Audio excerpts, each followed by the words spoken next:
Est-ce que si Dieu te parle, tu peux l'écouter?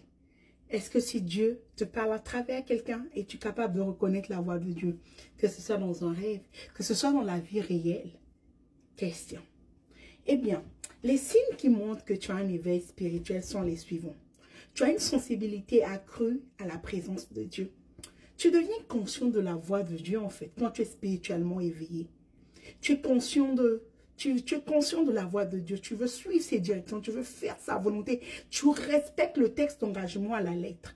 Tu ne choisis pas ce qui t'arrange et tu laisses ce qui ne t'arrange pas. Ça, c'est des signes que tu es spirituellement éveillé. Tu désires profondément vivre dans la sainteté. Le péché, tu deviens allergique au péché en fait. La vie des boîtes de nuit, les musiques mondaines, tout ça, tu n'es plus allergique, tu deviens allergique à ça en fait. C'est des choses qui ne t'intéressent plus. Porter des crop tops, voilà, vouloir plaire au monde, faire des choses, en fait, un amour accru du monde, tu n'en as plus en fait.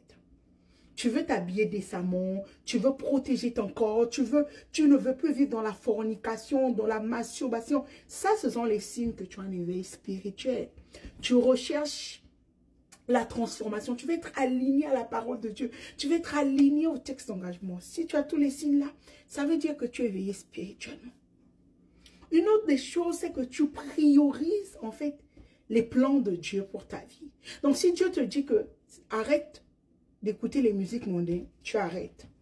Si Dieu te dit, va demander pardon, tu vas demander pardon en fait. Tu n'agis plus par apparence. Tu ne fais plus les choses pour plaire à X, pour plaire à Z. Tu fais les choses pour plaire à Dieu. Même si les hommes te détestent, tu es OK avec ça. Ça, c'est un signe que tu as un éveil spirituel.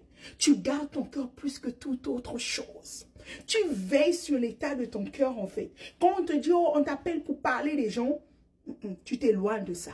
Tu t'éloignes du mal sous toutes les formes, en fait. Tu fais les choses avec des bonnes intentions. L'amour sincère du prochain, c'est-à-dire vivre dans l'amour sincère du prochain devient une de tes priorités.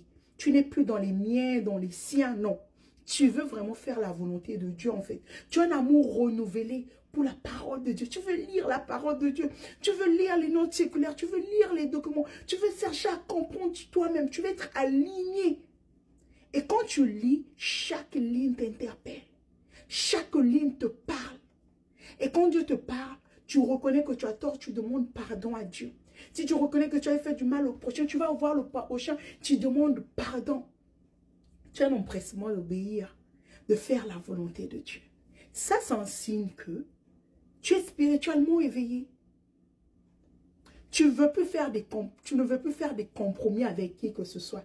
Tu es allergique au mal sous toutes les formes. Tu ne fais plus les choses parce que c'est ton ami. Tu n'es plus dans les miens, dans les siens. Tu ne fais plus les choses parce que, voilà, c'est ma soeur, on mange ensemble, on boit ensemble. Même si vous mangez ensemble, vous vivez ensemble, si l'autre a mal fait, tu lui dis que tu as mal fait. Tu es vrai avec les autres. Ça, ce sont les signes que tu es éveillé spirituellement.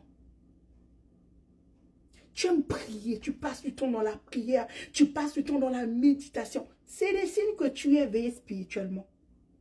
Mais non, la question c'est de savoir, est-ce que tu as tous ces signes? Est-ce que tu dors encore dans les boîtes de nuit? Est-ce que tu prends le temps d'aller, de prendre le texte d'engagement ligne par ligne et de te demander qu'est-ce que je mets en pratique, qu'est-ce que je ne mets pas en pratique? Question.